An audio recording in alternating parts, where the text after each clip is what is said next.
भोजन को बनाते समय जो भी पात्र का इस्तेमाल आप करते हैं वो खुला रहना चाहिए। भोजन को बनाते समय जो भी पात्र का हम इस्तेमाल करते हैं वो पात्र खुला होना चाहिए। भगोना होना चाहिए, कढ़ाई होनी चाहिए, खुला रहना चाहिए। क्यों? तो उसके आगे का नियम है कि भोजन को बनाते समय, पकाते समय सूर्य का प्रकाश या पवन का स्पर्श होना बहुत जरूरी है। बनते हुए भोजन को, पकते हुए भोजन को सूर्य का प्रकाश या पवन का स्पर्श। अब सूर्य का प्रकाश, आजकल हमारे घरों में चूल्हे खत्म हो गए। पहले गांव में चूल्हे होते थे, आज भी हैं। तो खुले में होता है ना चूल्हा, तो सूर्य के प्रकाश की संभावना पूरी है। और वो अलग से बनाते हैं, क्या कहते हैं उसको, हम तंदूर कहते हैं। तंदूर भी खुले में बनाते हैं, तो वहां भी सूर्य का प्रकाश आना संभव है। तो खुले में अगर खाना बन रहा है तो सूर्य का प्रकाश आएगा, वो पक्की बात है। नहीं तो कवर्ड एरिया में बना रहे हैं तो खुला रखिए ताकि पवन जा सके, उसमें हवा जा सके, प्राणवायु जा सके। प्राणवायु माने ऑक्सीजन, ऑक्सीजन माने आग। सीधी सी बात, आग है ऑक्सीजन। तो बनते हुए खाने को आग की ही जरूरत है, वो ऑक्सीजन से ही मिलती है उसको। इसलिए जितना खुला रहेगा भगोना या कढ़ाई, उतनी ज्यादा ऑक्सीजन, उतनी ज्यादा प्राणवायु जाएगी और भोजन जो पकेगा वो बहुत अच्छे से पकेगा। नीचे से आग लग रही है वो अग्नि की है, ऊपर से आग है वो ऑक्सीजन की है। वो कंप्लीट डाइजेस्ट होगा क्योंकि कंप्लीट उसका कुकिंग होगा। इसका सीधा सा मतलब एक ही है, प्रेशर कुकर में खाना मत बनाइए क्योंकि वो खुला होगा नहीं। प्रेशर कुकर चारों तरफ से बंद है, ना उसमें पवन जा सकता है ना प्रकाश जा सकता है। उसमें से पवन बाहर तो आ सकता है, बाहर से अंदर जाने का कोई रास्ता नहीं है। इसलिए कुकर का खाना क्वालिटी में सबसे खराब होता है।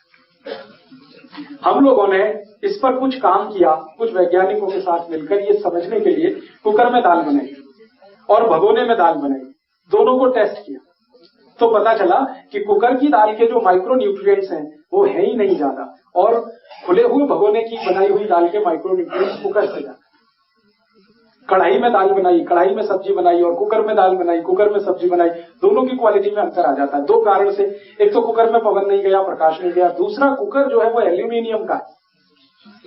और मैं बार बार कह रहा हूं कि एल्यूमिनियम दुनिया का सबसे खराब मेटल है खाना बनाने के लिए और खाने के लिए। एल्यूमिनियम का इन्वेंशन हुआ, आविष्कार हुआ हवाई जहाज बनाने के लिए, मिसाइल्स बनाने के लिए, चंद्रयान बनाने के लिए, रॉकेट्स बनाने के लिए, क्योंकि इसको प्रेशर बर्दाश्त करने की ताकत बहुत है एल्यूमिनियम को। और हवाई जहाज 35,000 फीट पे होता है तो एयर प्रेशर सबसे ज्यादा होता है। अगर स्टील का हवाई जहाज बनाएंगे तो फट जाएगा, ब्लास्ट हो जाएगा, इसलिए एल्यूमिनियम का बनाया जाता है। एल्यूमिनियम हवाई जहाज बनाने के लिए बहुत अच्छा मेटल है, मिसाइल बनाने के लिए अच्छा है, यान बनाने के लिए अच्छा है। ये खाना बनाने के लिए अच्छा मेटल नहीं है क्योंकि हैवी मेटल है, बॉडी में जाएगा, तकलीफ करेगा। सोलर कुकर में अगर आपके ये जो यूटेंसिल्स हैं, पात्र, अगर वो एल्यूमिनियम के नहीं है तो अच्छा है, क्योंकि सोलर कुकर में भी एल्यूमिनियम के ही पात्र आजकल रखने लगे।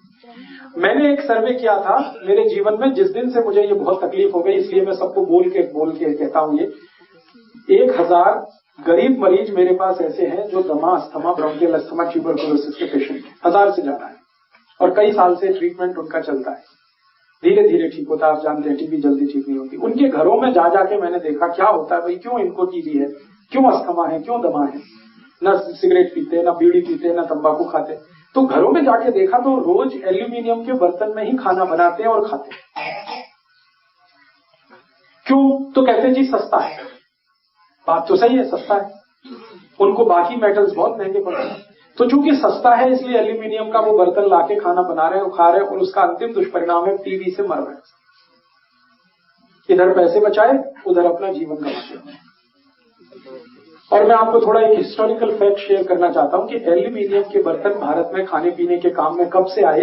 अंग्रेजों की जब यहाँ सरकार चलती थी इस देश में, तो अंग्रेजों के देश में एल्यूमिनियम का आविष्कार हुआ 18th सेंचुरी। उसके बाद उन्होंने हवाई जहाज वगैरह बनाया 1905 में। उस समय अंग्रेजों को किसी वैज्ञानिक ने बताया उनके देश के कि ये खाने पीने के लिए बहुत खराब है, बाकी के लिए अच्छा है। तो अंग्रेजों ने भारत के लिए कानून बना दिया कि भारत की जेलों में जितने क्रांतिकारी बंद हैं सबको एल्यूमिनियम के बर्तन में ही खाना दो ताकि जल्दी मरे। हमारे जो क्रांतिवीर थे अंग्रेजों के लिए वो सब आतंकवादी थे। भगत सिंह, उधम सिंह, चंद्रशेखर, सुभाष चंद्र बोस, अशफाक उल्लाह, तात्या टोपे, ये सब हमारे लिए क्रांतिकारी थे, देश की आजादी लाने वाले। अंग्रेजों के लिए वो सब खतरनाक लोग। तो अंग्रेज चाहते थे कि जेल में बंद करके इनको मारा जाए और स्लो पॉइजन लेके मारा जाए, पता भी ना चले और मर भी जाए। तो उनके लिए उन्होंने एल्यूमिनियम के बर्तन लाए और तब से भारत की जेलों में कानून आ गया कि जो जेल का कैदी है उसको एल्यूमिनियम के पात्र में ही चाय मिलेगी, एल्यूमिनियम के पात्र में ही पानी मिलेगा, उसी में रोटी खानी पड़ेगी, उसी में सब। और आज तक वो कानून हमारी जेलों में चला आ रहा है। अंग्रेज तो चले गए 1947 में, लेकिन वो कानून अभी भी है। अभी भी जेल में आप जाएंगे तो हमारे भाई बंदे जो कैदी बन के वहां हैं उनको एल्यूमिनियम में ही खाना है। मेरे बहुत सारे दोस्त हैं जो जेल सुपरिंटेंडेंट हैं, जेलर हैं, मैं बहुत उनको बोलता हूं कि इसको बदल दो, अंग्रेजों के जमाने का नियम था, अब तुम बदल दो। तो वो कहते हैं कि ये हम नहीं बदल सकते, ये संसद बदलेगी। तो संसद में बैठे हुए लोगों को बताओ, समझाओ, तो कहते हैं आप समझाओ, मैं क्यों समझाऊं। सुपरिंटेंडेंट कहता है, जेलर कहता है मैं क्यों बताऊं, आप बताओ ना। और फिर वो अंत में कहता आप ही संसद में जाओ ना और जाके इस कानून को बदलो। माने मैं आपको जो इनसेंसिटिविटी बताना चाहता हूं हमारी सरकार की, कि आजादी के 60 साल के बाद भी ये नियम कायदा कानून बदला नहीं गया इस देश। एल्यूमिनियम के बर्तनों में आज भी वहां खाना बट रहा है और वो आज भी टीबी और अस्थमा और दमा से मर रहे हैं। अंग्रेजों के जमाने में तो क्रांतिकारियों को होता ही था ये दोनों बीमारी। तो मेरी आपको विनती है कि आपके घर में कोई भी एल्यूमिनियम का बर्तन तो कभी मत लाए। कुकर तो जितना कम इस्तेमाल करें उतना अच्छा है। फिर आप कहेंगे कि उसमें समय कम लगता है। मैंने उसका भी कैलकुलेशन किया, कुकर में दाल बनाने में 10 मिनट लगता है और भगोने में दाल बनाएंगे तो उसमें 25 मिनट लगता है, बस इतना ही अंतर है। 15 मिनट आप बचाते हैं एक दिन में, तो महीने का, फिर साल का, फिर 100 साल का कैलकुलेशन मैंने किया। तो जितना समय आप बचाते हैं उतना आपका हॉस्पिटल में चला जाता है जब आप दमा के मरीज हो जाते हैं या अस्थमा के मरीज हो जाते हैं या टीबी के मरीज हो जाते हैं, और वो समय बचाया हुआ वहां जाता है पैसे के साथ। समय तो जाता ही है, पैसा भी जाता है। तो अल्टीमेटली ये कोई बेनिफिशियल नहीं है आपके लिए कि आपने 15 मिनट बचा लिया।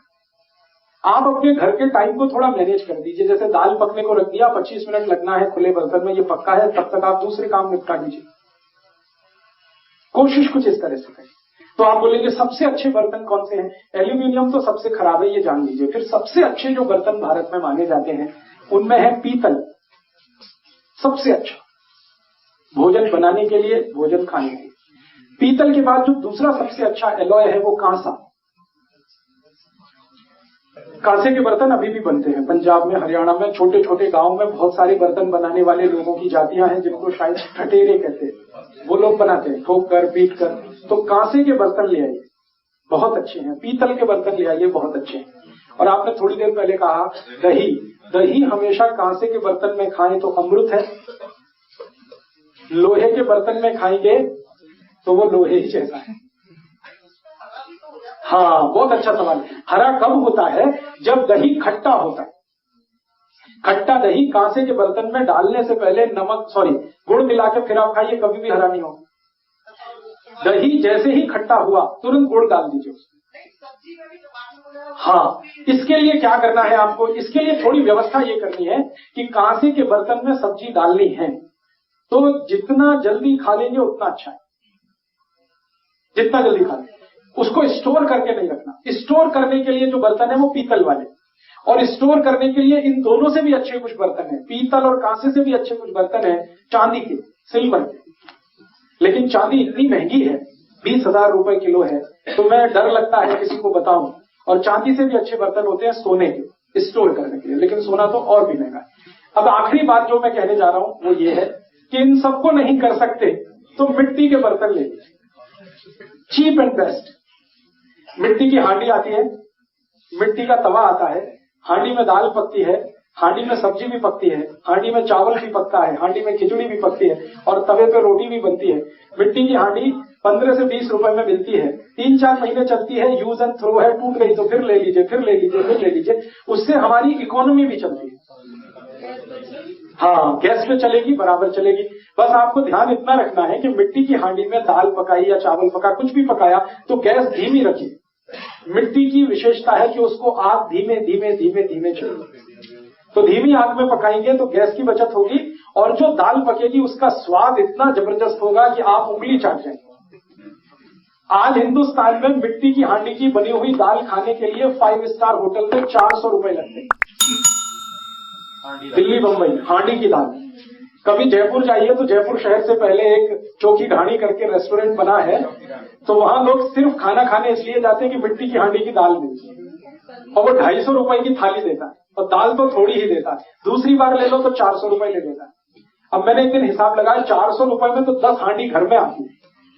लेकिन लोग ऐसे हैं कि 400 रुपए की दाल खाने वहां जाते हैं लाइन लगा के, घर में 4 हांडी ले आए और उसमें दाल पकाएं, वो उनको तकलीफ लगता है।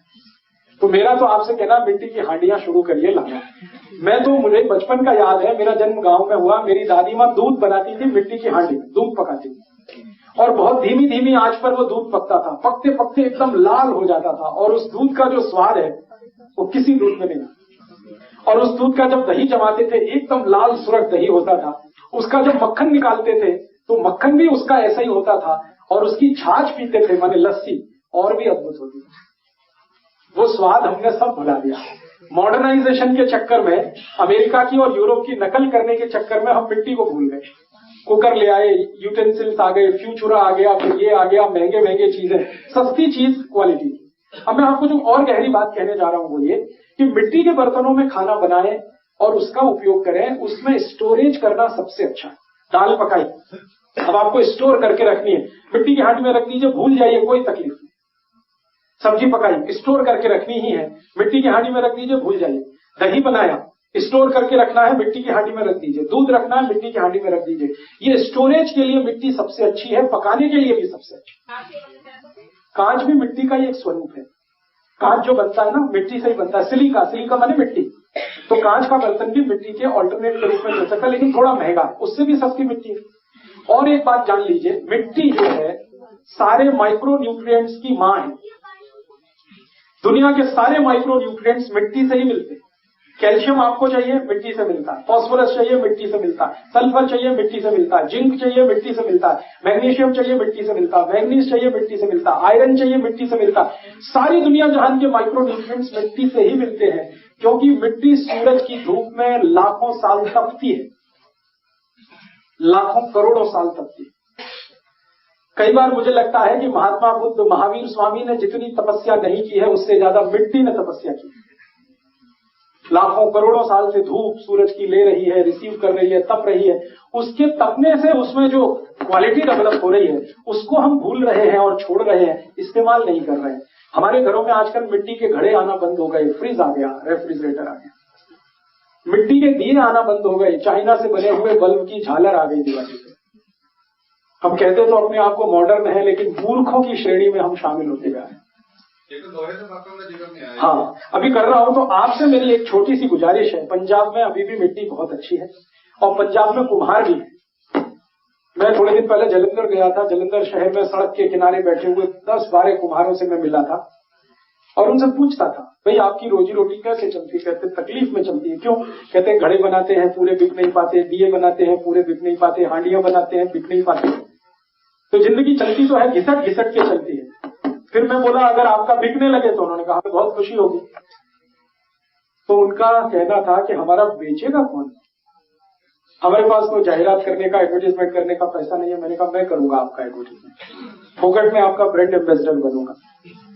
तो मैं सारे देश में घूम घूम के लोगों से कहता हूं कि आज ही ऑर्डर दे दो अपने किसी कुम्हार को कि 2-4 हांडियां लिया, 1-2 घड़े लिया, तवा मिट्टी का मंगा लीजिए। जो 2-4 चीजें आ जाए आपके घर में तो बहुत सुधार आ जाएगा खाने में, क्योंकि कैल्शियम आयरन की डिफिशियंसी हमारे भोजन में खूब हो रही है। और आजकल उस डिफिशियंसी का दुष्परिणाम जानते हैं क्या है?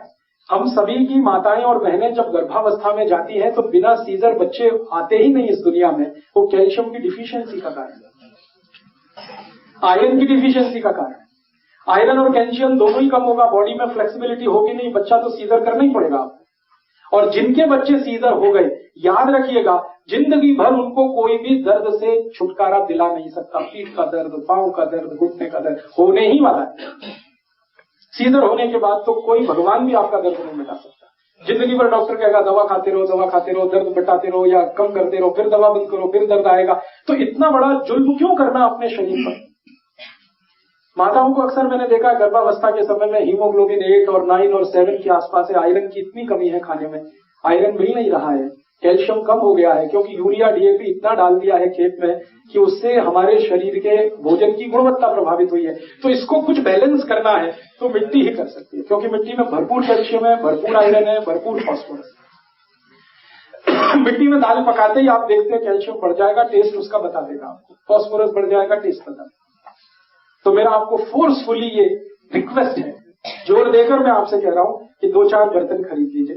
वो कुम्हार की जिंदगी सुधर जाएगी और आपका घर का बजट कम हो जाएगा और आपके भोजन की क्वालिटी अच्छी हो जाएगी। मैंने एक दिन हिसाब निकाला, भारत में 1,50,00,000 कुम्हार है और 20 करोड़ परिवार हैं इस देश में। अगर हर परिवार 2-2, 4-4 हांडियां खरीद ले, एक-एक तवा खरीद ले, एक-एक घड़ा खरीद ले, तो 1,50,00,000 की जिंदगी हमेशा के लिए खुशहाल हो जाएगी। और वो 1,50,00,000 जब अपनी जिंदगी आपकी मदद से चलाएंगे तो आपको ही भगवान मानेंगे। है बनता आप जो है, मैं जलंधर में देखा, बहुत अच्छा तवा, काली मिट्टी का तवा है, लाल मिट्टी का तवा है, पीली मिट्टी का, 3 तरह के तवे हैं जलंधर में। जहां आकाशवाणी है ना, आकाशवाणी के बिल्कुल बगल में बैठता कुमार, उसके पास एक तवा, मैं पूछा काली मिट्टी वाला वो क्या है, ये मक्की की रोटी के लिए अच्छा है।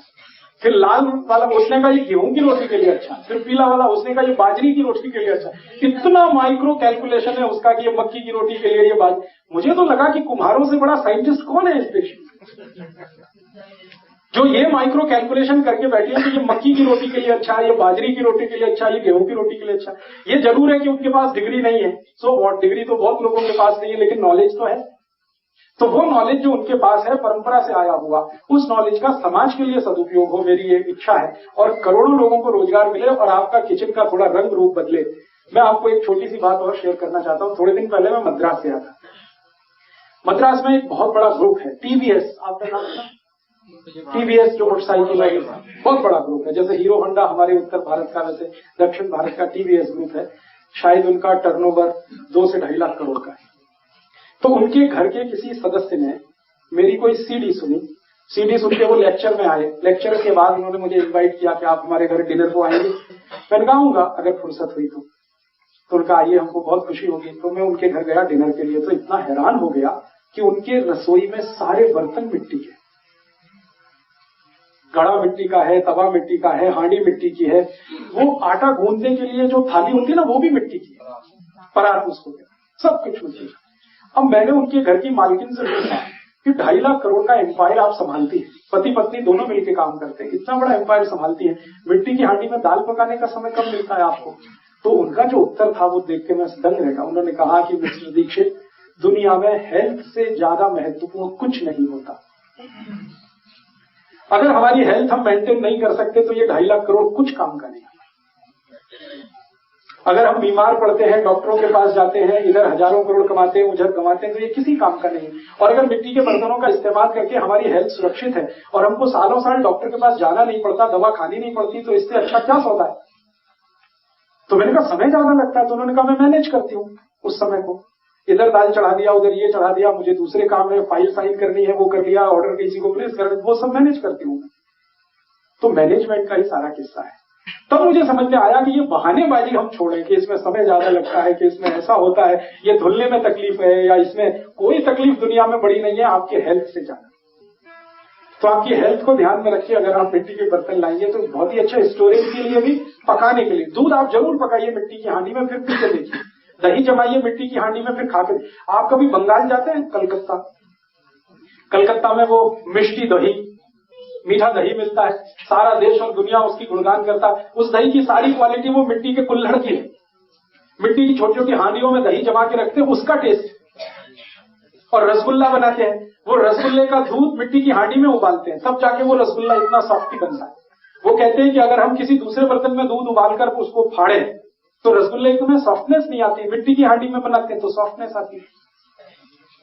तो पूरे बंगाल में, उड़ीसा में, और अब तो मैं एक और बात आपसे शेयर करने जा रहा हूं कि भारत के सारे बड़े मंदिर, देवालय, भगवान के स्थान मिट्टी के बर्तनों में ही प्रसाद बनाते हैं और भगवान को अर्पण करते हैं। कभी आप पुरी जाइए, जगन्नाथपुरी में भगवान कृष्ण का मंदिर है। वहां जो प्रसादम बनता है, भोग लगता है, वो मिट्टी की हांडी में लगता है।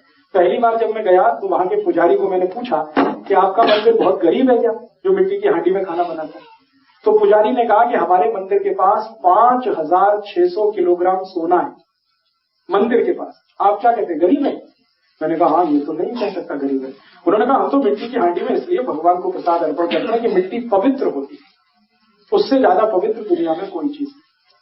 तब मुझे स्ट्राइक किया कि मुझसे ज्यादा इंटेलिजेंट तो ये मंदिर का पुजारी है, जो ये मानकर काम कर रहा है कि मिट्टी पवित्र होती है। मुझे ये बात समझने में लेबोरेटरी लगती है, रिसर्च लगता है, उसको ये बात समझने में 1 ही मिनट लगती है मिट्टी पवित्र होती है। तो मिट्टी की पवित्रता, मिट्टी के गुणगान जितने आप करना चाहें करिए, लेकिन जिंदगी में रखिए। और फिर मुझे लगता है कि हमारे बुजुर्गों की कहावत हम सिद्ध कर पाएंगे, मिट्टी से जुड़े रहो। तो वो तभी संभव है जब मिट्टी की हांडियां हैं, मिट्टी की कढ़ाई है, मिट्टी के बर्तन है आपके घर में। कोशिश करिए घड़ा तो आ ही जाए मिट्टी का पानी के लिए। दूसरी कोशिश करिए पीने के लिए गिलास जो चाहिए वो मिट्टी के आ जाए आपके घर में। तीसरी कोशिश करिए 2-4 हांडियां आ जाए, तवा आ जाए। यहीं पटियाला के आसपास के किसी कुमार को ऑर्डर दे दीजिए, वो इतना खुश हो जाएगा, वो कहेगा कि ये कहां से भगवान लोग चले आ रहे हैं मेरी मदद करने के लिए। और आपकी जीवन और आपकी जिंदगी दोनों बदलेगी। और मैं आपको एक छोटी सी अपनी ऑब्जर्वेशन कहना चाहता हूँ, जिनको भी डायबिटीज है, जिनको भी अर्थराइटिस है, जिनको भी ब्लड प्रेशर हाई है, जिनको भी ब्लड प्रेशर लो है, जिनको भी कोलेस्ट्रॉल ज्यादा है, जिनको भी ट्राइग्लिसराइड्स की प्रॉब्लम है, ये सब लोग कल से ही मिट्टी की दाल खाना शुरू करें, हांडी की चावल खाना शुरू करें, खिचड़ी। और 3 महीने के बाद आप ऑब्जर्व कर लीजिए, बिना मेडिसिन खाए आपका ट्राइग्लिसराइड कम हो रहा है, बिना मेडिसिन खाए आपका डायबिटीज माने शुगर कंट्रोल हो रहा है, बिना मेडिसिन के आपका बीपी कंट्रोल हो रहा है, बिना मेडिसिन की बहुत सारी चीजें हो रही है, क्योंकि बॉडी को जो खुराक चाहिए वो आपको भरपूर मिल रहा है। अब इसके बाद मैं चाहता हूं कि आपके मन में कुछ प्रश्न है तो आप जरूर करें। लोहे के बर्तन की बात। हाँ, लोहे के बर्तन के बारे में ये कहा जाता है कि लोहा जो रॉट आयरन है, रॉट आयरन, एक तो स्टेनलेस स्टील है, ये अच्छा नहीं होता, रॉट आयरन बहुत अच्छा। जो प्योर आयरन फॉर्म में मिलता है ना, थोड़ा काला काला, वो लोहे के बर्तन। तो उस लोहे के बर्तन में आप सब्जियां बना सकते हैं, दाल भी चाहे तो पका सकते हैं। लोहे की कढ़ाई आप बाजार में मिलती है आसानी से, वो कई गुने अच्छी है प्रेशर कुकर से। हाँ, काली हो जाती है तो उसका तरीका बताता हूँ साफ करने का। लोहे की कढ़ाई को साफ करने के पहले उसमें नींबू निचोड़ दीजिए या नींबू के छिलके से उसको अच्छे से घुमा दीजिए और आपके घर में जो भी साफ करने के लिए है उसको रब करके कर दीजिए, बिल्कुल क्लियर हो जाए। नींबू इस्तेमाल करके सब क्लियर कर देता है। लोहे की कढ़ाई जिਵੇਂ बनती साफ तो मैं खुद यूज करता जी लोहे ਦਾ। बहुत अच्छा। ਉਹਦੇ ਵਿੱਚ ਜਿਹੜੀ ਚੀਜ਼ ਬਣੂਗੀ ਸਾफ ਕਰਨ ਤੋਂ ਬਾਅਦ ਉਹਦਾ ਕਲਰ ਬਲੈਕ ਹੀ ਆਏਗਾ क्योंकि आयरन उसमें आने ही वाला है। वो तो आयरन ब्लैक है तो आयरन आएगा तो वो तो थोड़ी ब्लैकिशनेस आएगी, उससे घबराइए मत, क्योंकि आयरन की गोलियां खाते हैं आप, हजारों रुपए खर्च करते हैं, उससे अच्छा आयरन की कढ़ाई है आपके पास। इतना जरूर ध्यान रखिए कि ये जो आयरन है कढ़ाई में, रॉट आयरन, ये स्टेनलेस स्टील से अच्छा है और कई गुना ये एल्यूमिनियम से भी ज्यादा अच्छा है। स्टील अच्छा है लेकिन 50-50 स्टील से अच्छा आयरन है। स्टील को क्या करते हैं, स्टेनलेस बनाने के लिए उसमें निकिल और क्रोमियम 2 केमिकल मिक्स करने पड़ते हैं, दोनों ही हैवी हैं। तो स्टेनलेस स्टील से अच्छा हमेशा आयरन होता है। आयरन से अच्छा हमेशा कांसा है, कांसे से अच्छा पीतल है और इन सब से अच्छा मिट्टी। हाँ, कुछ लोग कलई कर लेते हैं और वो कलई इसलिए की जाती है कि थोड़ा सफाई में मदद करे और उसमें ज्यादा घी भी नहीं चिपके, क्योंकि वो कलई करते ही थोड़ा स्टिकनेस उसकी कम हो जाती है, तो वो घी ज्यादा नहीं चिपकता, तेल ज्यादा नहीं चिपकता। लेकिन कलई ना करें तो अच्छा ही है, कलई कर भी लेंगे तो इतना खराब नहीं।